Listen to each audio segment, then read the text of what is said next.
Жаңа планета тылсым күштер мен таңғажайып құбылыстар фэнтези Қазақстанда соңғы кезде сәнге айналып келе жатқан жанр. Ал әдебиет жанашырлары аталмыш жанрды жастар арасында кеңінен насихаттауға кірісіп отыр.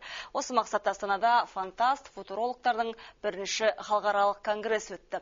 Байқауға Қазақстанмен қоса Қырғыз, Ресей, Біріккен Араб Әмірліктерінен мыңға тарта шығарма түскен. Олардан 25 жеңімпаз іріктеліп, Байқоңыр қоғамдық премиясына иеленген. Фантастикалық тақырыпта қалам тербеген жастардың басым бөлігі Қазақстанның болашағын ғажайып форматта суреттеп көрсетеді.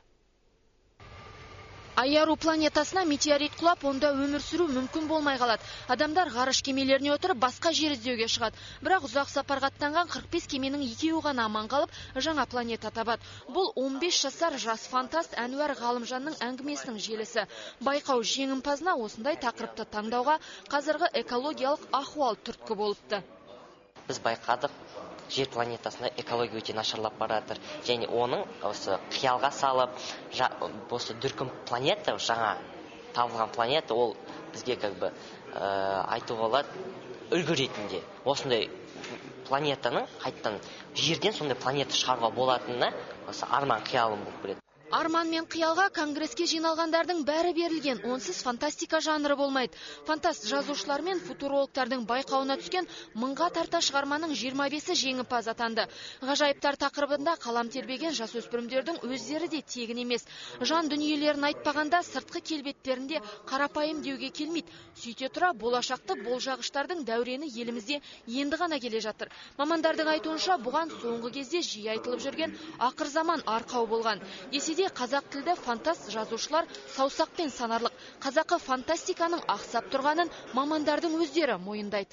Мемлекеттік тапсырыс бізде сиректеу қазір. Оның өзі тіпті біз қазір 10 кітаптан көп шығарып жүрген жазушылардың өздері де ол мемлекеттік тапсырысқа ену қиындау, енді оны жасар ештеңіз жоқ. Содан кейін жаңа газет журналдарда көбінесе сол орыс тілінде көбірек болып кетіп жатыр. Десе де мамандар фэнтези жанрының болашағы бар деген сенімде. Жастардың шабытын астана шыңдай түскен. Иен далада ғажайып шаһардың пайда болуының өзі нағыз фантастика дейді олар. Бұл жерде таңғалуға болмайды. Көктен түскен гүлдің иісін сезініп, ғарыштан келген көшпенділермен тілдесе аласыз. Тіпті шолпанға көшіп кеткен ауылдардың да бар екенін білесіздер. Қалай дегенмен де фэнтези жанрында қалам тербеп жүрген жастардың басты мақсаты Қазақстанның жарқын болашағы. Айгүл Әдепбай, Виктор Джегирис, 7-ші арна.